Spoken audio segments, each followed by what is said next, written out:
허경영 씨 잘 알죠? 허경영. 예, 허풍, 뻥, 거짓말, 대명사라고 하면 허경영 씨. 요즘 또 무슨 노래가 나왔다고 해요?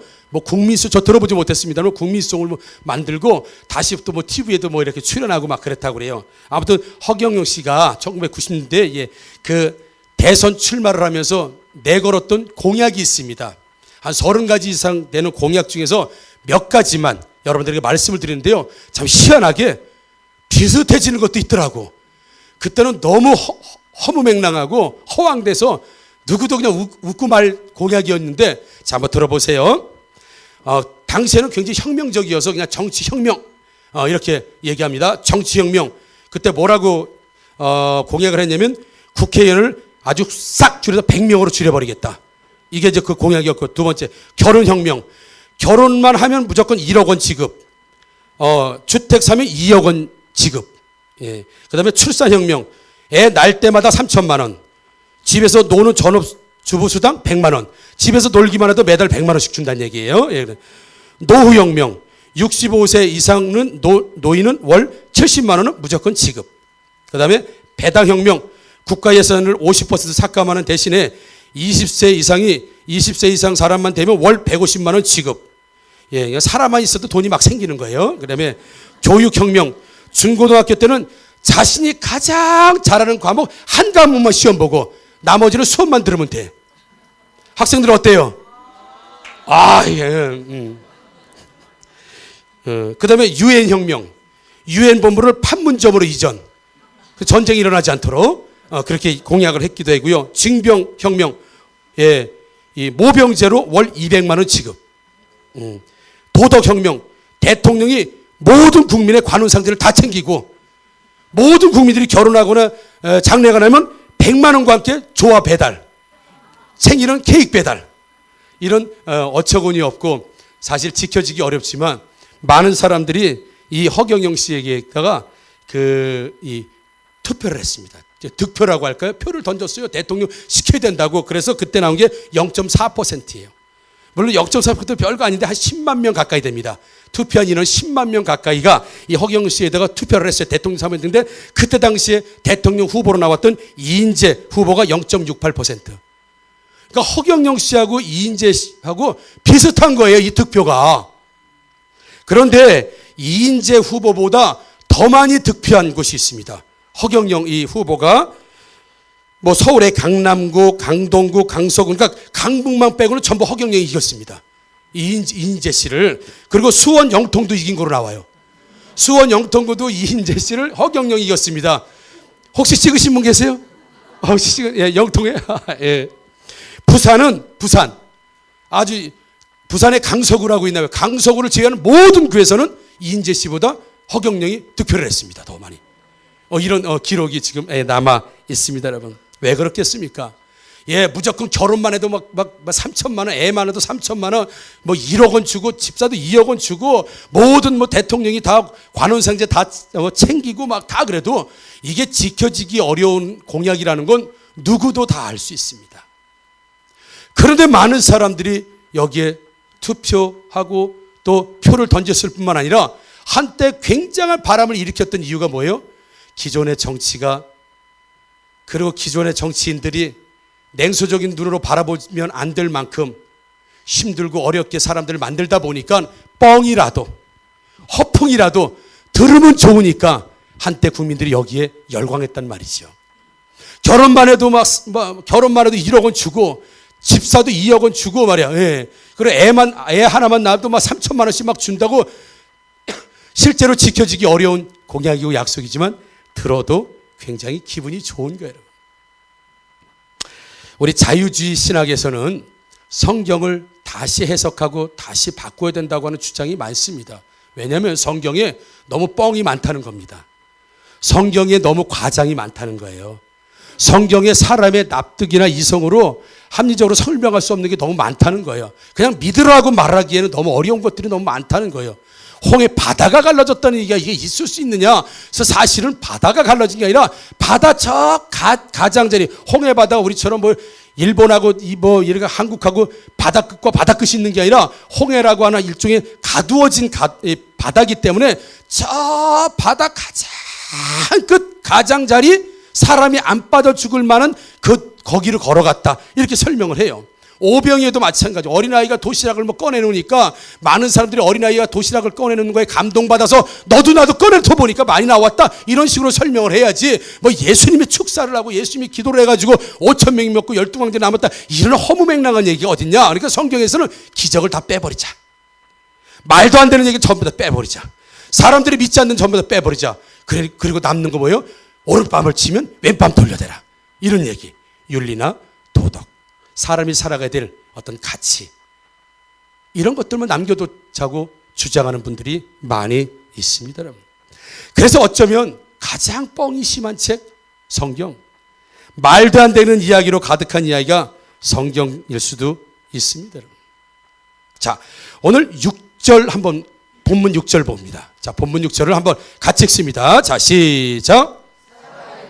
하나님이 나를 웃게 하시니 듣는 자가 다 나와 함께 웃으리로다. 아멘. 자, 사라가 이르되 하나님이 나를 웃게 하셨다라고 했어요. 웃게.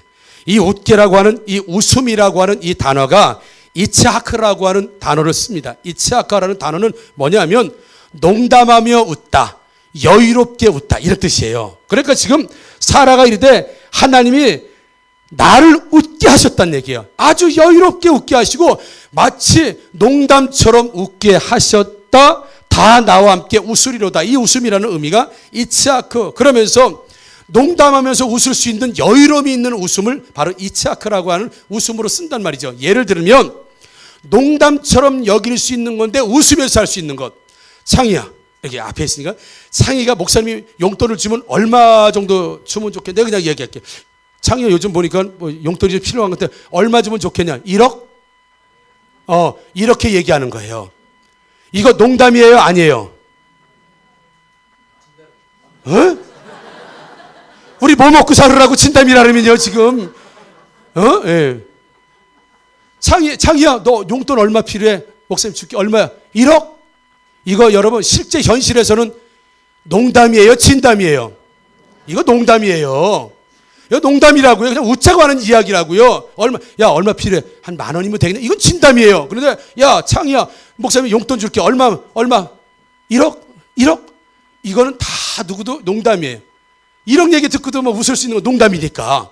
그런데 오늘 이츠하크라는 이 사라가 웃은 웃음이 이츠하크인데 이건 뭐냐면 1억? 얼마 필요해? 1억? 농담으로 여길 만한 일이에요. 근데 내가 꺼내서 1억 딱 주는 거야.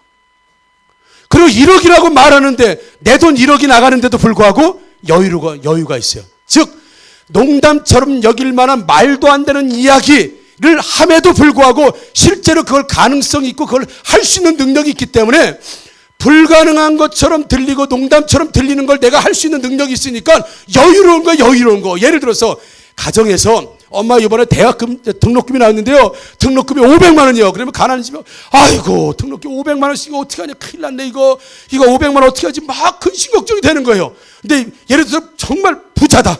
돈이 많다. 엄마 이번에 등록금 500만 원이야. 야 500만 원 알았다. 그럼 오늘 해줄게. 이게 농담의 친데 굉장히 농담처럼 들릴 만한 다른 보통 사람들이 농담처럼 들릴 만한 큰 액수고 큰 일이고 농담처럼 믿어지지 않을 만한 일인데 이 사람은 그걸 충분히 감당할 수 있는 능력이 있으니까 농담으로 여기는 것이 아니라 진담처럼 해도 마치 농담을 하듯이 그렇게 쉽게 말할 수 있는 것, 그게 바로 이츠하크라고 하는 웃음이라는 거예요. 오늘 어디 갔어요? 사라가 이르되 하나님이 나를 웃게 하셨다라는 의미를 어떤 의미냐면 그런 의미예요. 내가 하나님께서 인생에서 내가 하나님께서 나에게 약속하셨고 하나님께서 내가 말씀하실 때 마치 농담처럼 들을 만큼 말도 안 되는 소리. 예, 이거 이루어질 수 없는 이야기. 세상에서는 있을 수 없는 이야기. 농담이시죠 하나님? 농담이시죠? 이렇게 말했음에도 불구하고 이렇게 받아들일 수밖에 없는 상황인데 불구하고 지금 지나서 보니까 그 농담이 현실이 되어서 마치 다른 사람들에게는 어마어마하게 농담처럼 여길 만한 상황인데 나는 진담을 마치 농담처럼 여길 만한 상황을 하나님께서 지금 만들어 주셨다라고 하는 것을 지금 6절에 사라가 고백하고 있다는 사실을 우리 볼 수 있습니다. 그렇지만 사라는 원래 웃음이 없던 사람입니다. 아브라함과 사라에게 가장 큰 고통은 자녀가 없다는 거예요. 당시 고대 근동쯤에 그때 자녀가 없다고 하는 건 죽은 목숨이나 마찬가지고요. 여자로서는 생존할 이유가 없습니다. 번식하지 않으면 생존할 이유가 없는 것이 당시의 여자들이었어요. 남자도 마찬가지예요. 대가 끊어지는데요. 그래서 아브라함과 이삭은 더 이상 웃음이 없었고 사실 하루하루 근심 걱정에 매달려서 살아갈 수밖에 없었던 사람이 이 아브라함과 이삭이었단 말입니다. 그런데 하나님께서 어느 날 아브라함과 이 사라를 찾아오십니다. 자, 창세기 17장 17절에 보니까 아브라함이 엎드려 웃으며 마음속으로 이르되 100세 된 사람이 어찌 자식을 낳을까? 사라는 90세니 어찌 출산하리요 하고 라고 되어 있어요. 그러니까 하나님께서 너에게 아들을 낳을 것이고 그 아들이 하늘의 별과 같이 바다의 모래 속에 많은 자손들로 번성할 것이다 라고 하나님이 약속을 해주시니까 아브라함이 엎드려서 웃었습니다. 엎드려 웃으며 마음속으로 이르되 하나님 내가 100세입니다. 100살 된 사람이 어찌 자식을 낳겠습니까? 그리고 우리 와이프 사라는 90세입니다. 어떻게 몸의 모든 기능이 다 마비가 되고 끊어졌는데 어떻게 애를 낳을 수 있겠습니까? 이거 농담으로 받아들일 수밖에 없는 상황이에요. 농담. 40세 된 사람에게 얘기했으면 이거 농담 아닙니다. 30대에게 얘기하면 농담이에요. 이거 100세, 90세면 농담입니다. 창세기 18장 12절 사라도 그렇습니다. 사라가 속으로 웃고 이르되 내가 노쇠하였고 내 주인도 늙었으니 내게 무슨 즐거움이 있으리요. 사라가 속으로 웃었다라고 하는 것이 마치 농담처럼 여겨질 만해서 헛웃음이 나오고 이걸 믿어야 되나 말아야 되는 것처럼 너무 엄청난 이야기, 너무 불가능한 이야기, 있을 수 없는 얘기로 이 아브라함과 사라는 당시에 그렇게 지금 받아들이는 장면을 성경을 통해서 우리가 볼 수 있었어요. 한마디로 하나님의 약속이 농담처럼 들리는 거 농담처럼. 예를 들어서 병원에서 죽습니다. 이렇게 예를 들어서 이 사람 6개월 안에 죽습니다. 근데 목사님이 삽니다. 그러면 누굴 믿냐면 의사가 죽는다는데요. 목사님이 농담하는 거지. 그냥 목사님이니까 그렇게 얘기하는 거지. 하나님께서 올해 강력하게 축복하십니다. 그러면 해마다 하는 소리인데 내년에도 또 하실 텐데 내년에도 또 2019년도 특별 또 할 거 뻔한데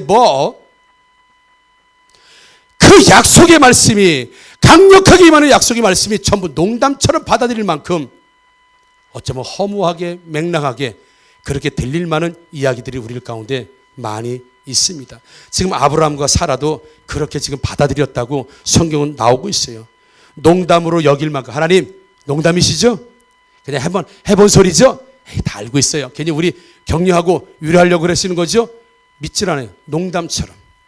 그리고 헛웃음이 나올 만큼 말도 안 되는 약속이었는데 그 농담처럼 여길 만하고 말도 안 되는 약속의 말씀이 오늘 본문을 통해서 이루어지고 나서는 그 농담처럼 당시에 받아들이고 말 같지도 않은 하나님의 약속이 받아들이고 현실로 이루어지고 보니까 마치 너무 어마어마해서 너무 커서 마치 인간으로 받아들일 수 없을 하나님의 약속의 말씀이 오늘 이루어진 걸 보고 농담처럼 웃는 웃음이 나를 기쁘게 하는 여유로운 웃음으로 바꿔준 사라의 인생이 바로 우리의 인생, 여러분들의 인생 되기를 주님의 이름으로 축복합니다. 선포했습니다. 하나님, 우리 교회에서 11조를 1,000만 원 하는 가정과 생업이 나오게 하여 주시옵소서 라고 하면 그럼 1억씩 번다는 거예요. 몰에서 1억씩 벌어요. 이거 농담이죠? 이렇게 받아들일 수밖에 없는 게 실제 우리 삶이에요. 1,000만 원, 그건 100만 원도 안 되고 50만 원도 30만 원 지고 어려운데 무슨 1,000만 원? 다 농담처럼 들릴 수밖에 없는 농담처럼. 농담. 그냥 우리 축복해 주는 이야기고 우리 기분 좋으라고 하는 이야기고 우리 하는 이야기죠. 우리 충분히 그렇게 받아들일 수 있어요. 그리고 지나면 잊어버려요. 내가 그런 사람이 그 마음에 두질 않습니다. 워낙 크니까. 11조가 지금 20만 원 하는데 30만 원 들을지 믿습니다. 그건 붙들어. 그 정도는 붙들어요, 우리가. 그런데 너무 엄청난 축복을 선포하거나 약속을 하면 농담이야, 그냥. 현실에서 이루어질 수 없으니까. 아브라함과 사라가 처음에 그랬습니다. 이들이 아이가 낳는 건 우리가 약속하고 축복하는 것보다 훨씬 더 기적이 필요한 일들이었기 때문에 이들은 믿기 어려웠다는 것이죠. 그런데 여러분 농담처럼 거짓말처럼 헛웃음이 나올 만큼 하나님의 약속이 현실이 된 줄 믿습니다. 자, 왜 이런 일이 일어났을까? 도대체 아브라함과 사라에게 하나님 농담처럼 여기고 우스갯소리로 여기고 믿지 않아도 잘못이 없다고 말할 만큼 엄청난 약속을 하나님께서 축복의 약속을 해주셨는데, 과연 아브라함과 사라는 도대체 어떻게 했길래 이런 농담처럼 여길 만한 큰 약속이 실제 현실에서 이루어졌는가? 어떻게 예를 들어서 20, 30년 하는 11조 하던 사람이 어떻게 1000만 원 11조 할 수 있는 그런 사람들을 변했는가? 병원에서 죽는다고 했는데 왜 살아날 수 있는 것인가? 이 자식은 아무래도 절대 변할 수 없는 자식인데 왜 하나님 안에서 변화될 수가 있는가? 왜 모든 역사와 인생이 변화될 수 있는가? 정말 지금은 농담처럼 여길 만큼 말도 안 되는 소리가 나처럼 지금은 들리지만, 이 농담처럼 여길 만한 이 약속과 이 하나님의 말씀과 이 하나님의 선포가 왜 현실이 가능한 것인가? 도대체 아브라함과 사라는 어떻게 했길래 그런 역사가 일어났는가?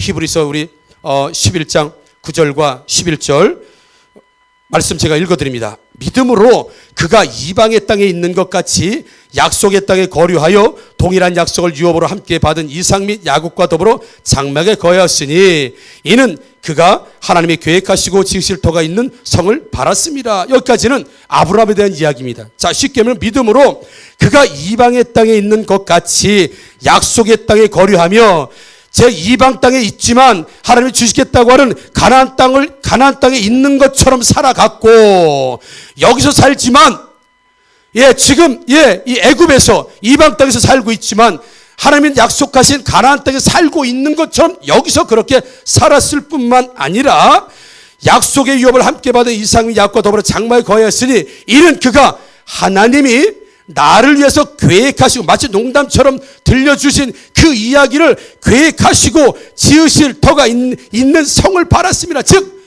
이 땅에 살지만 나에게 그렇게 농담처럼 말씀해 주시고 말 같지도 않은 축복을 해 주시고 전혀 이루어질 수 있는 가능성이 전혀 없음에도 불구하고 아브라함은 그 약속의 말씀을 붙들고 주님이 계획하셨으면 반드시 하실 것이기 때문에 이 땅에 살지만 가나안 땅을 바라보고 살고 가나안 땅에 사는 것처럼 살고, 그런 눈을, 이 메시 성경에는 눈을 어디에?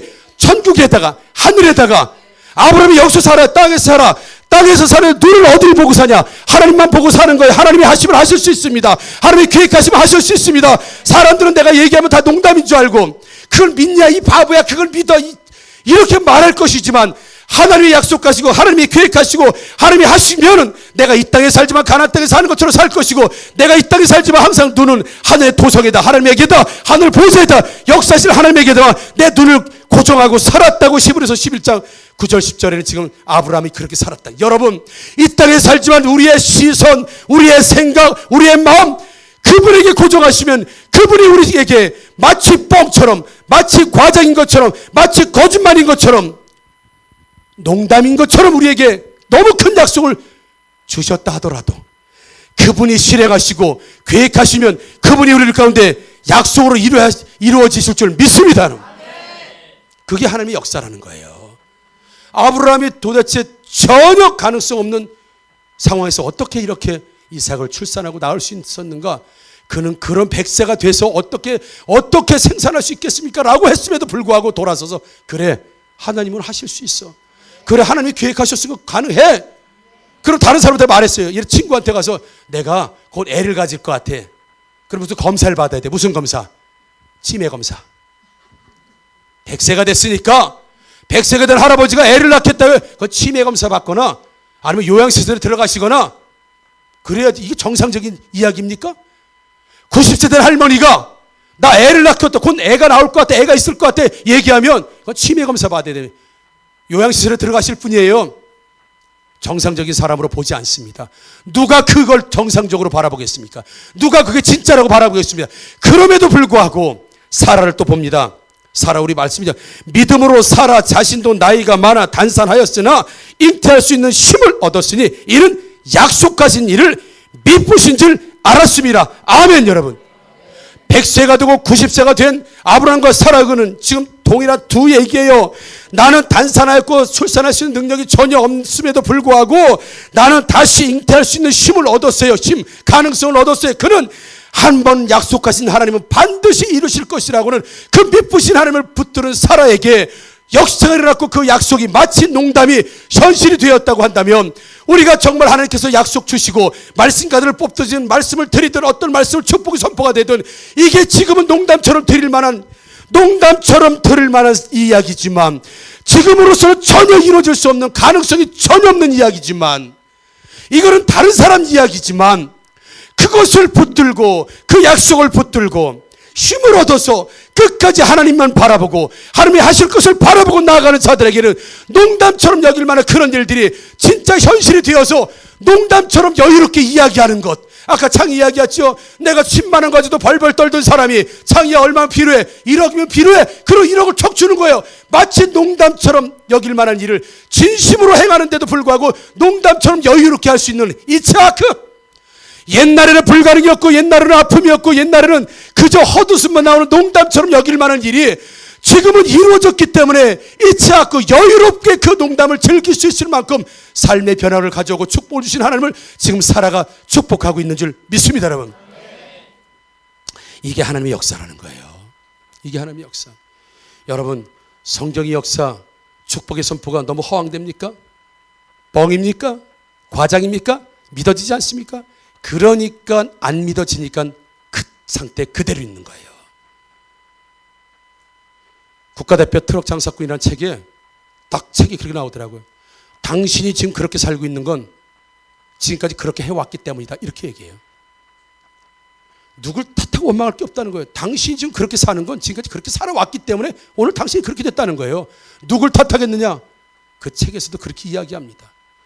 여러분, 이런 허황된 것처럼, 과장된 것처럼, 마치 그냥 뻥인 것처럼, 그냥 좋은 이야기 하는 것처럼 그냥 그렇게 농담처럼 여기는 사람에겐 계속 농담이 돼버리는 거예요. 그냥 농담이 되는 거예요. 그런데 정말 농담으로 받아들일 만큼 너무나 하고는 동떨어지고, 너무나 하고는 괴리감이 있고, 너무 현실감이 떨어지는 축복이고 약속의 말씀이라도 그 말씀을 붙들고 마치 이 땅에 살지만 가나안 땅에 사는 것처럼, 그리고 이 땅에 살지만 오직 하나님만 바라보면서 살아는 그 웃음, 나를 웃게 하실 그 하나님을 믿으신 하나님, 반드시 약속을 지키실 하나님으로 믿고 붙들은 그에게 농담이 현실이 되었지, 농담을 그저 농담처럼 여기는 사람에게 계속 농담의 내용뿐이는 지나지 않지만 그걸 믿음으로 붙들고, 그걸 한결같이 붙들고, 그걸 25년 동안 한결같이 붙들고 그 약속의 말씀이 나를 통해서 이루어지시는 하나님이시라는 걸 붙드는 그 사람에게는 여유롭게, 정말 누가 말해도 아주 여유로운. 그래서 창이 보고, 야 1억 필요하냐? 에이, 쳐봐요. 착. 이런 농담이 현실이 되는 축복을 여러분 믿음을 가지시고 한결같이 하나님 바라보시고 그분 행하시는 그분에게 여러분 시선을 고정하시고 눈을 고정하시면 하나님이 그렇게 해주시는 줄 믿습니다, 여러분. 이게 오늘 성경이 우리에게 가르쳐 주시는 거예요. 믿으면 됩니다. 믿는 자에게 능치 못하심이 없습니다. 성경의 약속이, 하나님의 약속이 농담처럼 들릴 만큼 어마어마해도 우리는 믿는 믿음 안에서 그것이 현실이 되는 줄 믿습니다, 여러분. 웃고 싶고 웃는 한 해가 되려면, 웃는 인생이 되려고 한다면, 믿고 하나님에게 눈을 고정하면 하나님 2018년도에 우리에게 웃을 수 있고 그 근심이 변하여 오히려 웃음이 되고, 그 자식 이름도 이삭, 웃음 아닙니까? 기쁨으로, 웃음으로 충만한 기대가 되는 한 해가 될 줄 믿습니다. 우리 한번 따라 하겠습니다. 하나님은 웃게 하시는 하나님이시다. 하나님은 웃기신 분이다. 아멘. 하나님께서 세상을 창조하시고 첫째 날, 둘째 날, 셋째 날 보시기에 심히 좋았더라. 그게 기쁨이. 하나님은 천지 창조 자체를 기쁨으로 시작하신 분이에요. 하나님 안에서는 기쁨이 샘솟도 나오는 줄 믿습니다, 여러분. 하나님은 우리를 기쁘시고 웃게 하시는 분일 뿐만 아니라 하나님 자체가 웃기시는 분이에요. 우리는 역사라고 하는데 웃긴 거예요. 바다가 쫙 깔아주고 사람이 싹 건너가게 만들어. 얼마나 웃겨요, 여러분. 심각한 얼굴이 아니라 웃어야 돼. 지금 얼마나 웃겨요. 바다가 쫙 깔아줘가지고 쫙 건너가게. 빵을 막 뛰는데도 계속 나와. 이거 웃긴 얘기예요. 그렇지요? 이거 웃긴 얘기예요. 요단강에다 발을 딱 넣었더니 물이 딱 멈췄어. 얼마나 웃겨요. 막 웃어야 돼, 우리. 여리우성을 뱅뱅뱅 돌리다가 팍 주저앉았네. 얼마나 웃겨요. 모든 일들, 진짜 웃긴 일들이 하나님의 역사 안에서 우리 인생 가운데 많이 일어나요. 여러분, 다시 말씀드린다. 농담처럼 여길 만한 하나님의 약속을 농담으로 여기는 자는 계속 농담으로 남아있지만, 농담으로 여기고 우스갯소리를 여기고 너무 과장되어서 너무 커서 나에게는 전혀 일어날 것 같지 않은 그 축복과 은혜를 오직 붙들고 미쁘신 하나님, 그분만 바라보고 한결같이 가면 반드시 말씀하신 그 축복의 약속을 이루시겠다고 하는 아브라함과 살아갔던 믿음을 가지고 나아가는 자들에게는 농담이 현실이 되는 줄 믿습니다. 농담이 하나님의 진담이 되는 줄 믿습니다. 여러분, 그러니까 하나님만 붙들고 가면 인생에 뭐가 다 와도 나옵니다. 여러분, 그게 바로 성경이 우리에게 약속해 주시는 약속의 말씀이요. 2018년도 여러분, 약속의 말씀 다 붙들고 흔들림 없이 한결같이 가시면 아브라함과 사라에게 행하셨던 일 그대로 지나시는, 하나님 만나시는 한 해가 되기를 주님의 이름으로 축복합니다. 아멘. 기도하겠습니다.